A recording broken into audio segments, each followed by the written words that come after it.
You're a Londoner. How far do you think you live from a convicted child molester? Someone's putting in these houses, isn't they? If the council's up there, they know who they are. Tell us. It's not 1 mile.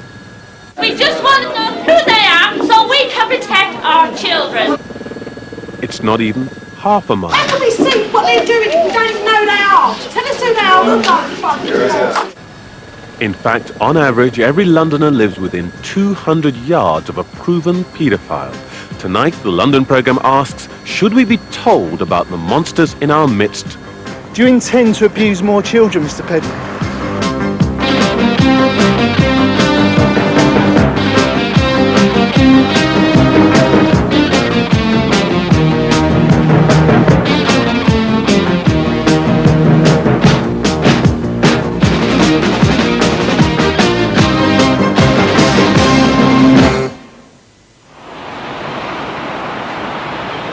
A windy Friday night in Dagenham, Essex. People are arriving at a working men's club for a meeting organised by residents on the nearby Ryland estate. Inside, a 200-strong audience has gathered. What I was hoping that I'd find out is that perhaps where the paedophiles did live, not to be a vigilante as some of these people think, but to make my children aware, and my wife and anybody else that I could tell, where these paedophiles live. I don't particularly want to kill them, I don't like what they've done, but at the end of the day, if I can guard them from it, that's what I want to do. Passions are running high over news that a convicted child sex offender is regularly visiting the estate. I'm a mother of 7 small children. The eldest of mine is 10, which play out in the streets all the time. And if I was to know who this person was, I could keep an eye on the children, but they're not prepared to tell us. The main focus of parents' concern is a former teacher called John Eames. He was released from prison last November after serving 3 years of a 5-year sentence for sexually assaulting 3 5-year-old girls. It was 5 years ago in a Hackney primary school that 48-year-old Eames carried out the attacks. He just told us to call him Mr. Bean. It's got funny ears.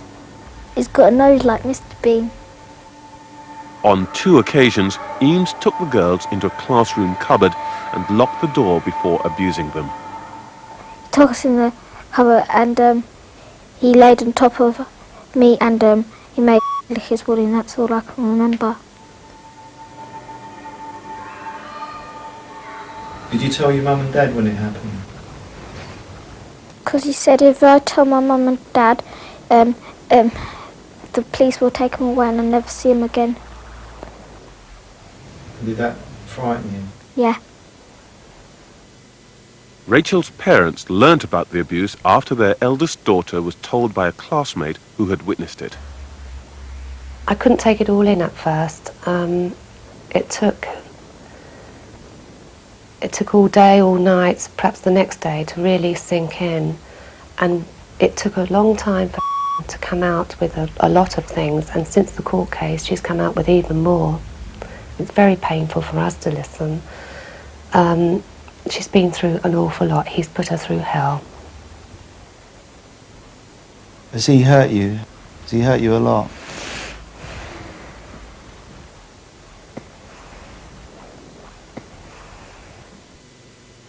What's this guy doing in a job like being a teacher? What's Hackney Education thinking about employing these sort of people? On the day Eames was freed on probation, a warning notice was anonymously distributed in Dagenham, his hometown. Since his release, it's his visits to his mother-in-law's home on the Ryland estate that are causing most concern. At the public meeting, residents want to know the address of Eames and other sex offenders they've been told are on the estate. Communications. I knew 2 months ago that there's a nonce in Avenue. Yeah, but ain't these people entitled to know? We know about one on our estate, but we've also been told that there's more than one and we don't know who they are. Surely a campaign like this, if we can find out who the others are... Well, who's ours, Alice? Not the council up there! We don't know who they are. They don't know where they are. They may not even been convicted for anything. They may have just been... We don't want vigilantes! We just want to know! That's all! Yes, but what? That's what we're trying to do! Well, so there's that the you council know, so up you there!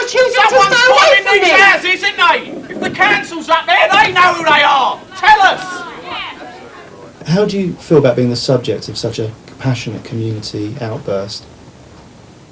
I feel devastated. I think anybody would.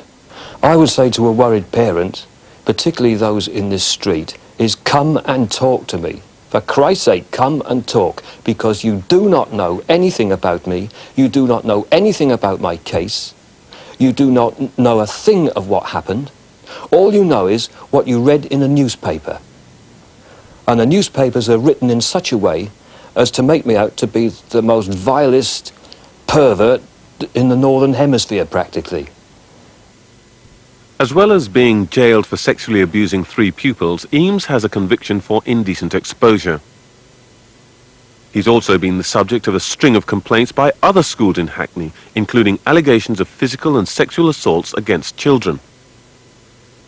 Yet Eames, who agreed to talk to us on condition we didn't show his face, denies he's a paedophile. Why did you commit such appalling acts of indecency against these children? I did not sexually violate these young children. You've been found guilty of it, and there was an overwhelming amount of evidence. Why don't you just simply admit? There was not an overwhelming amount of evidence. All they had as evidence was what the children said. That was it. There was no physical evidence, there was no medical evidence, there was no forensic evidence, there was nothing. In fact, his 3 victims and an older eyewitness all gave evidence against him in court. He knows he's not innocent. We know it. He knows he's guilty. We know it. The police know it. Most of all, the children know it. And what he's done, he should be remorseful for. He's so devious. And what worries me, honestly, is that it will happen again. I know it will, with him. According to the Home Office, there are more than 100,000 convicted paedophiles living in England and Wales. At least 15,000 of them are in the capital. That means that, on average, every Londoner lives no more than 200 yards from a proven child sex offender. It's figures like these that have fueled the growing public clamour for the right to know who these paedophiles are and where they are. Campaigns to out child sex offenders have been gathering momentum in recent months. I think this emergence of campaigns all over the country to have community notification if a paedophile lives in their area is because people are frustrated. The law is not protecting children. Offenders are getting out, they're reoffending, kids are vulnerable, and nobody seems to be able to do anything about it. So parents are scared. One major concern is that paedophiles will succeed in abusing children no matter what. Indeed, research suggests a recidivism rate of up to 40%. I don't know how many children I've abused because it's there's been so many. You don't keep count, you forget most of them, and you just one after another. It's Hundreds? Over the years, yes. It's been in the hundreds. 51-year-old John Bridgehouse has been abusing children for 30 years, but only has 3 convictions. He's now had treatment and says he hasn't reoffended for 4 years. The abuse was touching the children, and encouraging the children to touch myself. It's a compulsion. You've got to do it. You have no other feelings in your mind. There's nothing else exists. The world stops and it's all disappeared. It's just you and that child, you and that little body, and you're just like a mad dog. You've got to do it. You've got to have sexual satisfaction. You've got to get it there and then. It has to be achieved. The fixated paedophile who has a belief system that it's not wrong to abuse, that the age of consent is wrong, and that children do give consent, some of those men can abuse easily 50 to 200 children in their lifetime, maybe even more. And there is no reason why they are going to stop. Tragically, most of those men get away with it anyway. We don't catch them. But those we do catch, if you put them in prison and do nothing with them, there is no reason at all why they are going to stop abusing when they come back out. Belmarsh Prison in southeast London houses some of the capital's most notorious child sex offenders. Among them is 25-year-old Mark Weaver, who has a string of convictions for abusing young boys. This is an artist's impression of him. I met Mark Weaver in 1991, big Christmas time, just before Christmas. I didn't know nothing about him, nothing about his past. If I'd have known anything about his past, then there'd have been no way he'd have been allowed to go anywhere near my children.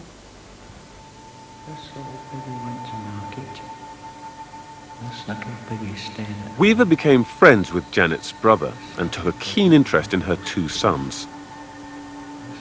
My two boys were 6 and 10-year-old, and he kept putting on his knee, learning him nursery rhymes, singing to him, being friendly, and singing This Little Piggy Went to Market. We started putting his hands down our pants and then carrying on singing it. Before we come out of the room, he said, "Don't tell no one."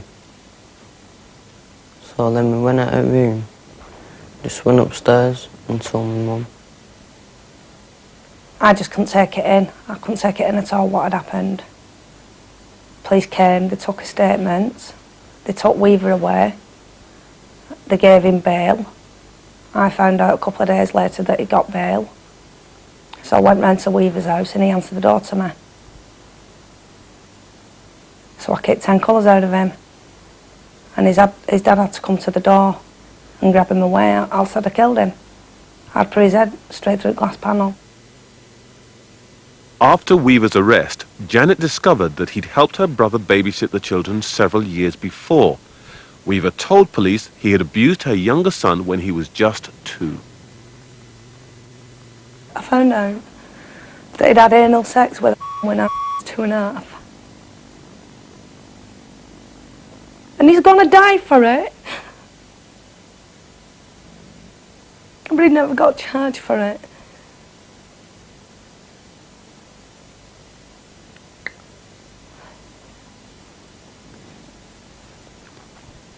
He's got to die for this. He can't live for what he's done.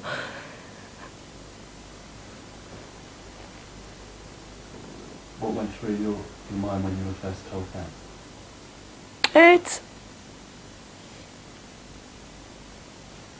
Is the little boy gonna die? Janet sent her child for an HIV test, which thankfully proved negative. In March 1993, at Bolton Crown Court, Weaver admitted 3 offences of indecent assault and was given a 6-year jail term. But a charge of buggery was dropped because of concerns the judge had over Weaver's confession to police. In court, Weaver's criminal past was revealed. In October 1987, when he was 15, he was put under supervision for 2 years after taking a boy to a railway embankment and abusing him. He pulled the child's pants down and punched him in the stomach before molesting him.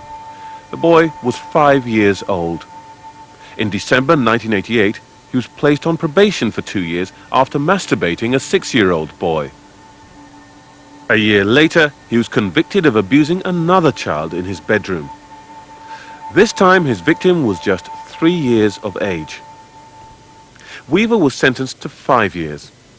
His latest offences were committed only 2 weeks after he had been released from prison. The London programme learnt about Weaver through a source inside one of the agencies reviewing his probation. They told us that he was due for release from Belmarsh Prison in southeast London. The source was worried about what he might do once he was free. When we investigated further, we obtained this confidential report. It reveals disturbing details of Weaver's behaviour in prison and demonstrates graphically why the authorities are so concerned about the prospect of his release. The report was written by the Inner London Probation Service after a meeting with prison officials, police and social services. Over a period of time, he's become more calculating, malicious and increasingly institutionalised. And because by his own admission, he's likely to commit further serious offences on release, concerns are becoming more acute. Attempts to address his offending whilst in prison at HMP Albany, Isle of Wight, have not proved positive. His behaviour was extremely disruptive and he was subsequently transferred to HMP Belmarsh. where he has made links with sex offenders and paedophiles. The report was written last January, with his release scheduled for February the 28th. We'll be returning to Weaver later in the programme. With the general election only weeks away, public concern about persistent offenders like Weaver has not been lost on the politicians. In recent months, the government has introduced a series of measures designed to tackle sex crimes, including DNA testing and mandatory life sentences for a second serious offence. But it's the setting up of a police register of convicted sex offenders which is seen as the central plank in the government's war against paedophiles. It's going to be a register which is kept the details of the names and the current addresses of those who've actually been convicted and have come out of custody for a range of sexual offences, particularly sexual offences against children. If they have this information, and it is in the main up to date about those who have a history of sex offending, then that will help the police enormously and cut down the amount of work that they have to do otherwise when such cases have to be investigated. But many feel a police register will not stop determined paedophiles. We mustn't imagine that the register is the be-all and end-all of child protection. The fact that we're going to ask people to register or force them to register doesn't mean to say that we're going to diminish the problem, but it's an important first step. But a lot of these people won't want to register and will resist it. And if they resist it, then we have to make the sanctions strong enough to ensure that they do. They'll get around it somehow. They'll still carry on doing it. It won't stop them. Nothing will stop a paedophile. You can sentence them to life imprisonment.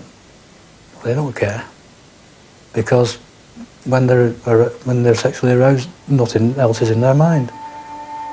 Only those paedophiles currently serving sentences or under supervision will be required to register.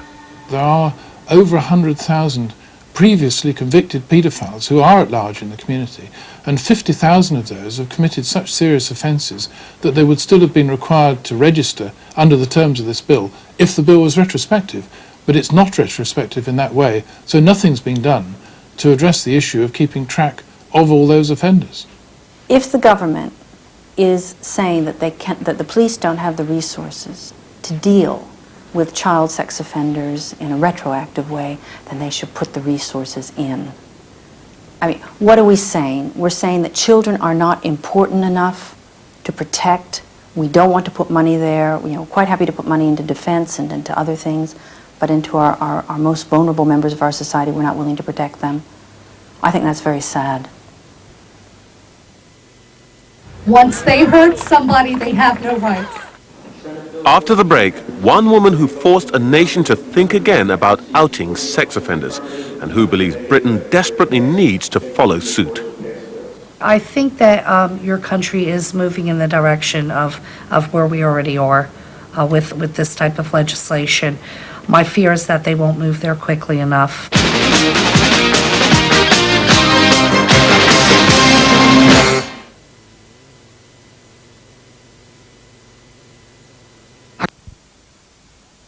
She was a wonderful little girl. She smiled all the time, had nothing negative in her body. She was an absolute loving little girl. On July the 29th, 1994, Megan Kanker went missing from her home in the quiet suburb of Hamilton Township, New Jersey. Police searched for miles around, but it was eventually discovered that Megan had been raped and strangled in a house across the street. There were many, many people at that time, many people. Not only family, but people came from all over the state. They were all there. And I could hear wailing, and it was literal wailing. I believe it was my mother from the other room. And no reaction. I just couldn't believe that something like that could happen. The man charged with the killing was one of their neighbors, 33-year-old Jesse Temendekwas. Unknown to the Kankers, Temendekwas had several convictions for sexual offences against children, including strangling another girl he left for dead. Temendekwas shared the house with two other convicted paedophiles. I couldn't believe that we had 3 pedophiles living across the street and we didn't know. You got 3 child molesters, child sex offenders, living in an area where there's 15 kids under the age of 10 floating around and playing and riding their bikes. And it was hard to believe that this type of behavior from an adult could go unnoticed to the authorities and to our community. The day after Megan's body was found, neighbors launched a petition demanding the right to know if any other sex offenders were living in the community. The Cankers were told of the campaign and became the driving force to establish what quickly became known as Megan's Law. My daughter lost her rights in the house, and I don't care what person in Congress or wherever it is that says that we have to worry about the rights of these people. No, we don't. Once they hurt somebody, they have no rights. Well, if you have a community that is notified that an offender is coming to move in, it's an awareness. What the parent needs to do is they need to realize that by being informed about an offender moving into their neighborhood, the information is given to them as for protection, so that they can keep their eyes open, keep watch of their children, and most importantly, educate their children. Senate Bill 14 has received 40 votes in the affirmative, none in the negative. I declare passed. Take the usual course of pass bills. Just 89 days after Megan's death, Megan's Law was passed by the state of New Jersey. Similar laws were quickly adopted in other states, culminating in President Clinton signing a national version last May. People who commit crimes should be caught, convicted, and punished. Seattle, home to America's longest-running notification scheme. People here are told about released sex offenders through leaflets and public meetings. When we started doing community notification, we started holding community meetings in various parts of the city as offenders were being released. Since we've done this for 7 years now, we've pretty well covered the entire city several times. It's a good thing because it removes the veil of secrecy that the sex offender uses in order to commit their crimes. An hour's drive from Seattle at Twin Rivers Penitentiary, sex offenders are being briefed about community notification by Detective Schilling. Some are not convinced. It will make it harder for them to offend into that community, into that area. But who knows if they're going to go into the next county and reoffend where they don't know them, or go to another state and reoffend where they don't know them, and they don't have the pictures. My planning for an offense can go on for months. I can wait until the heat around me dies down. Okay, they've probably thrown the pictures away by now. Okay, I've got their trust. Gee, they think I'm pretty nice. Hey, it's working well. Bam, I can find a new victim. In north-central Seattle, 42-year-old Paul Teachman is out for a stroll. 6 months ago, he was one of the inmates at Twin Rivers Penitentiary. Now he lives on a suburban street where the neighbors have been told about his crimes. Over the years, I've probably gained about 30 victims. Their age ranges from 2 to 9 years of age, and they're both boys and girls that I offended against. Groping the children's private parts, digitally raping them with my fingers, inserting my fingers into the private parts, giving them baths, general things like that. Teachman lives with several other former inmates in a house used to reintegrate sex offenders into the community. It's just 50 yards from a children's play area. Before leaving prison, Teachman was frightened by the prospect of having his photograph distributed amongst his neighbors-to-be. I would definitely worry for my own personal safety. I've heard about offenders that there have been a couple cases where one offender lost his house, another offender got beat up. I was quite worried about it. It concerned me. But after 6 months without any problems, he's become a supporter of the scheme. It's taken one of the biggest, and I mean the biggest, things I have to work with away from me, and that is secrecy. people, I mean, being able to hide what I'm doing from people, I can go on for life as long as people don't know about me. The more people don't know about me, the safer I am to the community. What would be your fears for our country if we were not to see some version of Megan's Law here? Well, you know, I think that your country is moving in the direction of where we already are with this type of legislation. My fear is that they won't move there quickly enough because, you know, for the time that you wait, you have more victims. We would get this petition up and we would work with our community. 3,500 miles from the Cankers' home, another group of concerned parents believe it's time for a Megan's Law bandwagon in Britain. Tonight, they're spreading the message to the Ryland estate. Why do we have to copy other countries for our government to do something? So now it's down to us, the people. If you're angry, don't take it out on these people. Go and lobby your MPs. Come with us to government. Let's keep on at them. We've got to do something now to protect our children, because if we don't protect them, nobody else will. Jill Turner is a founder of a group called People Power, a grassroots campaign pressing for laws to out paedophiles in Britain.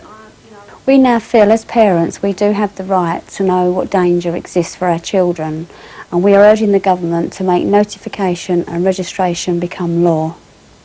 As we feel, had we known who these predators are, if we know who they are, then maybe half of these children wouldn't have lost their lives. It's just 9 months since People Power launched its campaign. In that time, organisers say that 80,000 people have signed their petition calling for a British version of Megan's Law. But how many Londoners really do want paedophiles to be outed?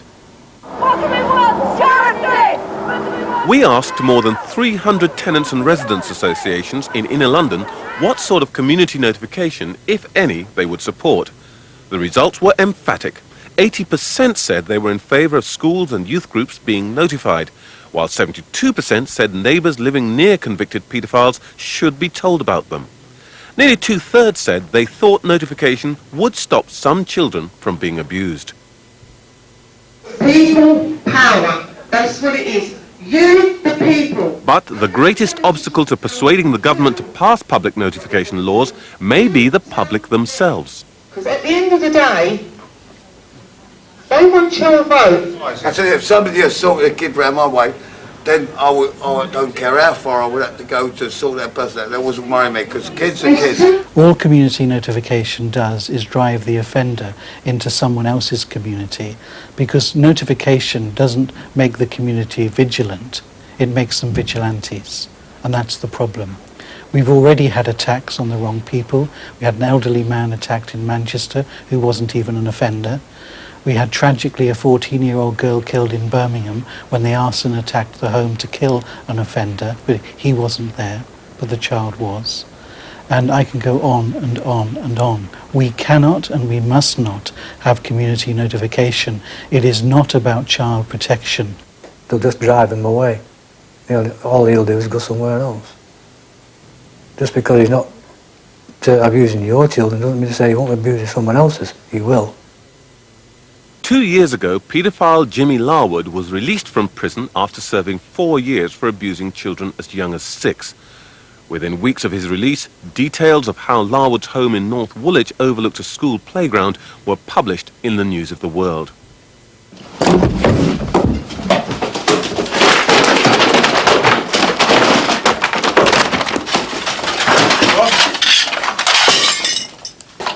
On the day the News of the World published the article, the local community reacted with fury. A group of residents went up to Larwood's flat, smashed down the door, ransacked it, stealing what they could. They then pinned up a copy of the News of the World article on the wall. When Larwood returned to his flat, he found a baying mob gathered outside the flats just behind me, many of them shouting abuse. Larwood was obviously petrified and called the police and was removed for his own safety. Larwood has not been back to the estate since and was last known to be living in a safe house in East London. But our survey shows that many people think vigilante attacks on paedophiles are a price worth paying. Of those who favoured informing neighbours about the whereabouts of paedophiles, 60% acknowledged that this would lead to attacks on the offenders. How can we see what they're doing if we don't even know they are? Tell us who they are, we'll go and fucking find them. Back at the meeting in Dagenham, parents are growing increasingly frustrated. The organisers have decided not to release details of John Eames' whereabouts for fear of reprisals. It's left to people power to try and calm things down. What the government want you to be like, how you're reacting tonight through ignorance and being uneducated is exactly what the government want.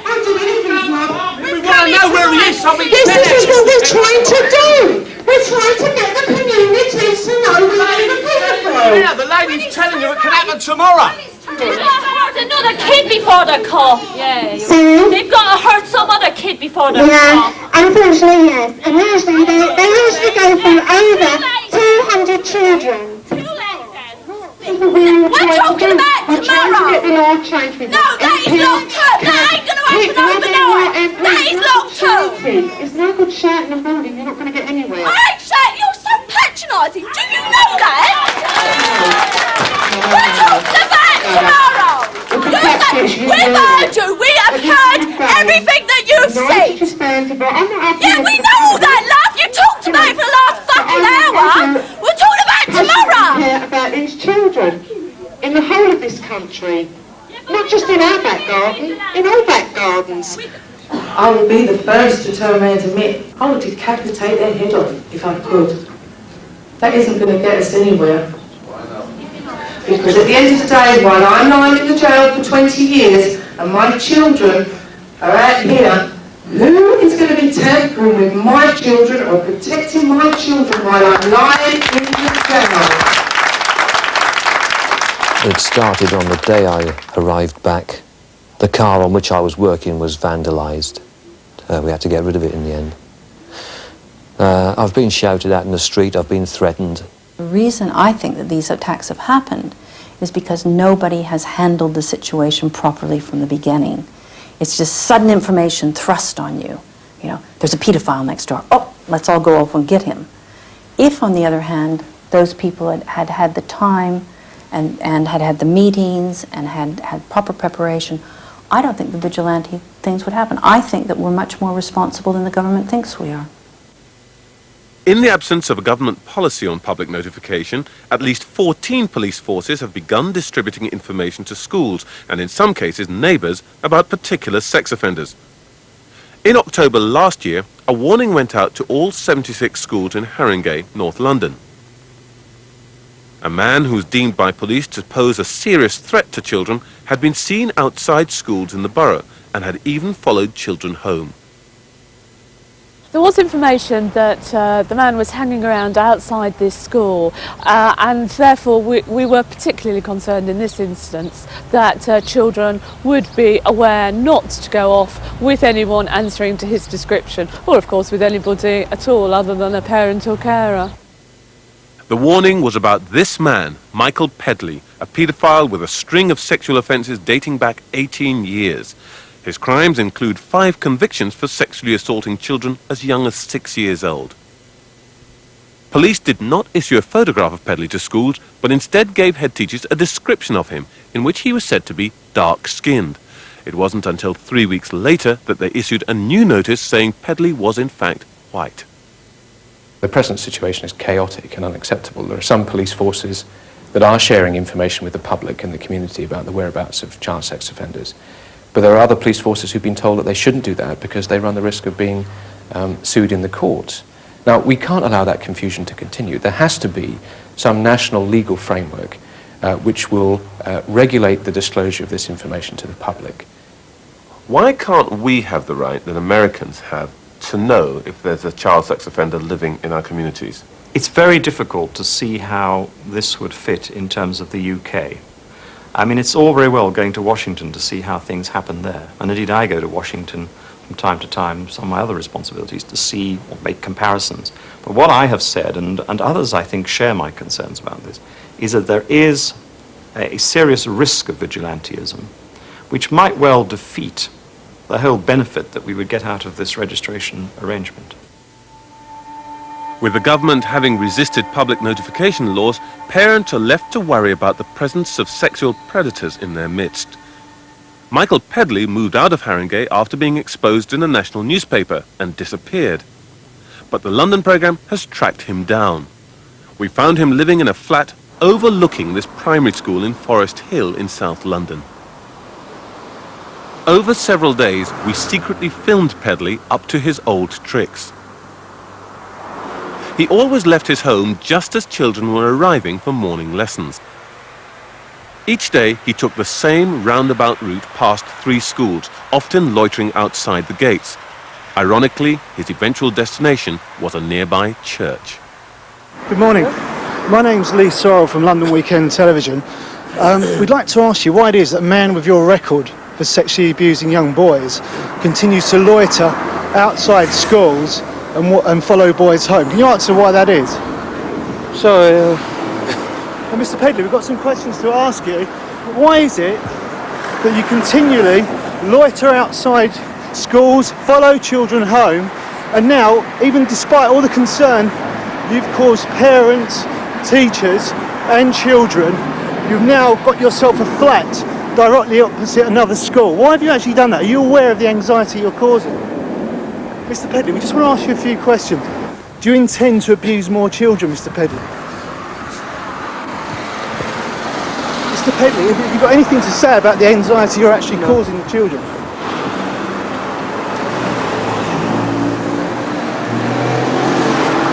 Public notification might make it harder for the likes of Pedley to carry out their activities unmonitored, but it can only go so far. After the break, we look at why notification would have done nothing to save the life of this young boy.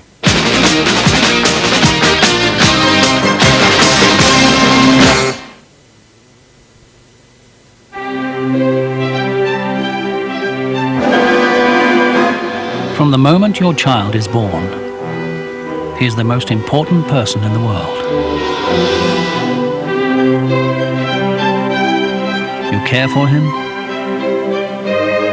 you worry for him, you protect him. And after all that concern, isn't he worth just one more thing? A car that is thoughtfully designed to cocoon him safely from the outside world. The Astra from Vauxhall. With Cheltenham and Gloucester mortgages, there are no valuation fees, no mortgage indemnity premiums. They don't insist you buy their buildings and contents insurance. They don't sell endowment policies. In fact, their mortgages have absolutely no strings attached. But what's really exceptional is that they come with up to £7,500 in cash as a gift. And because C&G mortgages are also available at Lloyds Bank, they're even easier to get hold of. Ring 0800 333 900 and see how Cheltenham and Gloucester is run to make you richer. There are angels on the streets of Dublin that come down to tempt the likes of me. Did you hurt yourself when you fell from the heavens? Let's stop a short while and have a look at you. Your eyes are a terrible curse to a fella like myself. And your beautiful hair. It's all gone.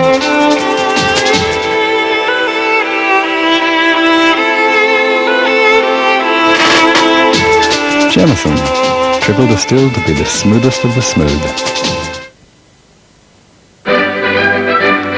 We've all had problems with grass seed. Not anymore with the new Levington range of best quality seeds. They're treated to deter birds and specially selected to give you a beautiful lawn quickly.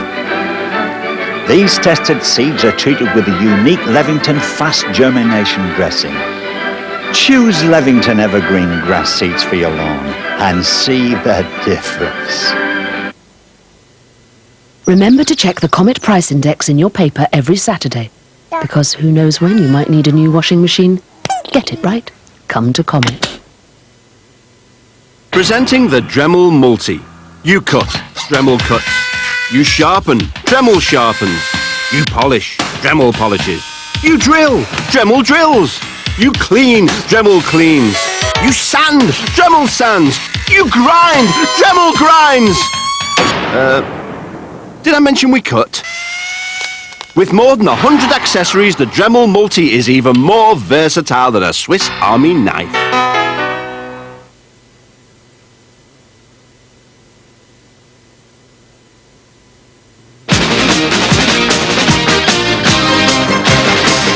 I asked him, has he got any change? And he said, yeah. And he went, well, do you want to earn some more? And as far as I thought, well, how? He went, well, come with me and I'll show you. David was first abused by a paedophile when he was just 7. The building was disused, derelict buildings. All windows smashed. It was just like on its own in the middle of nowhere. There was just a mattress and there was a chair in the corner. He used to take me upstairs. So I make me undress and then he started having oral sex with me and then I had to do the same back. So he said if he could bugger me, he would give me a motorbike. Only if he went all the way. David recalls his abuser also enjoyed pain. On one occasion, he handed him a knife. All he said to me, he pointed to his, just under his shoulder blade, and said, put the knife in there. All I'd done is what he told me to do. So he said stab him, so I did. The man responsible for the abuse was paedophile Brett Tyler. David's mother remembers the day she found out. He brought back a watch. He said a friend gave it to him. But he wouldn't tell me who his friend was at first or how he got the watch. And it come out in the end and he's going to me, don't go to the police because he will kill me. He'll come and get me. He's nothing but an evil monster. He really is, really evil. I'm sorry, but that bloke should never ever come out of prison. He should stay there and rot. In 1986, Tyler pleaded guilty to 14 counts of indecency on 2 children and was jailed for 4 years. In prison, he forged a relationship with another paedophile, Timothy Morse. During therapy sessions on the sex offenders wing at Wormwood Scrubs, the pair revealed disturbing fantasies about abusing children. On his release in 1989, Morse described one particular obsession to this psychologist, who cannot be identified for legal reasons. Morse contacted me himself because he was saying that he was in danger of reoffending and he wanted to consult me. He described his fantasies to me then, which included the abduction, sodomy and killing of a boy of a particular appearance, blonde-haired, blue-eyed. We know that they repeatedly went out and trawled the East End of London for a suitable child. We know that they in fact stopped children, and we believe on one occasion actually took one child into the bushes to abuse a child. But each time that they went out, they never saw quite the child that fitted the fantasy. When they found that child, the child was Daniel Handley, they were able to put that fantasy into operation. Daniel was a happy boy. He was very helpful towards people. He was very friendly. If he could do anything for anybody, he'd do it. He was just so full of life. On October the 2nd, 1994, 9-year-old Daniel was out playing on his bike when he was abducted by Morse and Tyler on a busy road near his home in Beckton. The pair drove him to a cab office in Camberwell, where they videoed themselves as they raped him in the flat above. Daniel was then driven along the M4 before being strangled in a lay-by. His body was later buried in Bristol. Daniel's remains were not found until 6 months later. I took it really bad and they took me to my doctors. I ended up in a psychiatric hospital for help. I had like a breakdown because I didn't want to believe it. It just affected me so bad. Shortly after Daniel's body was found, an appeal to find his killers went out on BBC TV's Crime Watch. My wife had seen it, I hadn't, but she told me about it the next morning. I asked her, what did Daniel look like, and she told me. And it was at that point, I mean, I asked the question because I had Morse in mind at the time of asking the question. So when she described him to me, it confirmed, if you like, my fear that he had actually carried out what he said he would. And that was a very chilling moment. Arriving at court under police escort this morning, Brett Tyler, an unemployed man of 30... Dr. B's information helped lead police to Morse and Tyler. I heard it on the radio and it clicked back that could have been my if I didn't find out soon enough. Right? And it got to the stage that I thought to myself, I knew that boy's mother, I would have told her that he's been done before, what Brett Tyler was like. Morse and Tyler were sentenced to 3 terms of life imprisonment. The judge said they should never be released. Throughout the length of my service, I came in contact with many horrific crimes. I don't feel that I ever came in contact with a crime as cold-blooded as the murder of Daniel Handley. And this includes dealing with murders against hardened criminals, barbaric murders of different kinds. But it was the coldness of Daniel's murder, the clinical decision that he was to die, and the innocence of the child that actually made the crime itself all the more detestable and vile. I don't feel nothing for them. I don't even think about them. To me, they're just scum who's been let out into the community to reoffend again. They should have never been let out. Neither a police register nor community notification would have prevented Daniel's murder. Morse and Tyler had driven away from their own area and abducted Daniel off the street. Daniel Handley's murder shows that even when paedophiles say they'll kill, the criminal justice system seems powerless to protect children. In many cases, it may even make matters worse. All too often, child sex offenders are locked up with one another, thus reinforcing their deviancy and fueling their fantasies. Many leave prison without treatment or therapy. So if we're going to keep children safe from serial paedophiles, then we need a much more radical approach. One option is more residential treatment centres for sex offenders once they're released. At present, there's only one in the whole of Britain. The only effective way of protecting children is to have effective treatment programs to work with these men. There will always be a group who are still abused, and that's the tragedy of this. But for the sake of our victims, they can see that we are trying to reduce the risk, because it is the failure of our systems that are actually paid for by the future victims. I think that once a person is a paedophile, they're a paedophile for life. It is an affliction that they have got. Now, we can debate whether it's a mental illness or whether they're bad from birth or whether they're crazy. At the bottom line, the problem is that they will always be a danger to children. They're always looking for sex with children.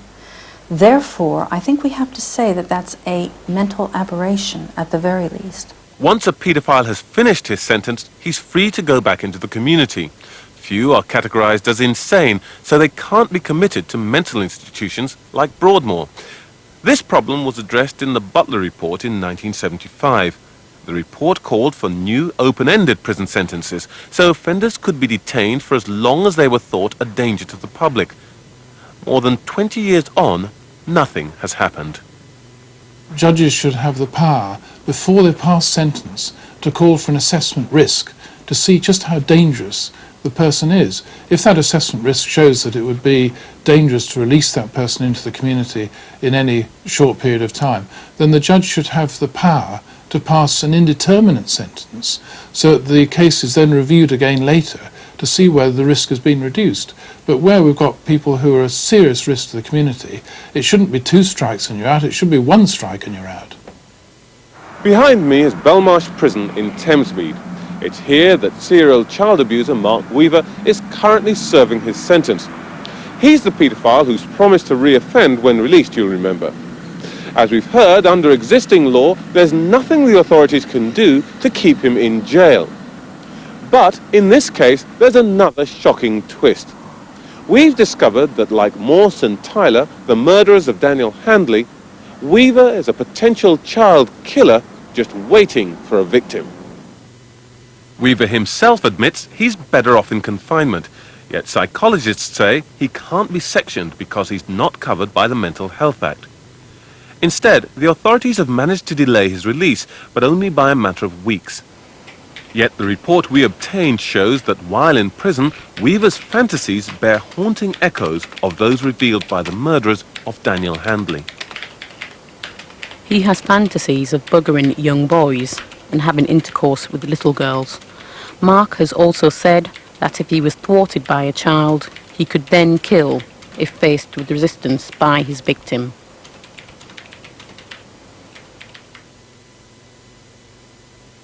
We showed a copy of the report to Michelle Elliott. When you look at the background of the men who killed Daniel Handley, they had fantasies, they had convictions, they got together and their fantasies became ever more violent. And they decided they were going to go out and kill, abduct and kill and sexually abuse a boy. And that's exactly what they did. When you look at people like Weaver, you have the same sort of pattern. And you know that ultimately, that is what he is going to do. He's telling us that is what he is going to do. And yet, we still have a system in which we allow these people out, knowing what they're going to do. And we know from the patterns of all of these pedophiles that they will just get more and more nasty and violent until a child is killed. And we're willing to sit back and let it happen. And it just makes you want to weep. I think he's really sick in the head. He is really sick. They shouldn't release him. They should not let him out. They should just give him a lethal injection. He doesn't deserve to be let out of prison. I'm just so scared of him getting hold of any other child. In a situation where a prisoner has actually said he may kill a child, should he still be released when his sentence is finished? We would have we don't have enormous powers to actually detain somebody on the basis of something that they have said. Clearly, we do have, in cases of life imprisonment, if someone has committed a serious sexual offence and they've been subject to life imprisonment, then of course we do have latitude in that respect. But not just for saying something, I regret. In 2 months' time, Mark Weaver will walk free from prison. While no lessons are learnt from the past, children will continue to pay the ultimate price. I've been going from day to day, just carrying on from day to day doing my daily chores. I had my good days, I had my bad days, which is natural. It's going to take a hell of a long while to get over. I'm there coming to terms. I'm not going to see Daniel. I know where Daniel is, he's at rest. And I know nobody else can hurt him. I know that he's safe.